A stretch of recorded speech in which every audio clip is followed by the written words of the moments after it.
Isang araw hiniling ng isang lalaki sa tagapagligtas na tulungan ang kanyang anak. Ang bata ay may masamang espiritu sa kanya. Sinubukan na ng mga alagad na pagalingin ang kanyang anak, ngunit hindi nila magawa. Ipinadala ni Jesus sa lalaki ang kanyang anak sa kanya. Nang dumating ang bata, pinabagsak siya ng masamang espiritu sa lupa.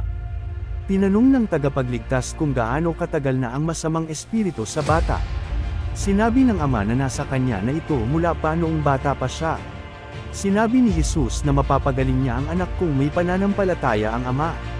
Nagsimulang umiyak ang ama. Sinabi niya na mayroon siyang pananampalataya, ngunit hiniling niya kay Jesus na tulungan siyang magkaroon ng higit pang pananampalataya. Inutusan ni Jesus ang masamang espiritu na lumabas sa bata at hindi na muling papasok sa kanya. Nagalit ang masamang espiritu, muli nitong sinaktan ng bata. Pagkatapos ay sumunod ito kay Jesus at umalis. Napakatahimik ng bata kaya maraming tao ang nagsabing patay na siya, ngunit hinawakan ni Jesus ang kanyang kamay at tinulungan siyang tumayo. Ang bata ay gumaling, wala na ang masamang espiritu.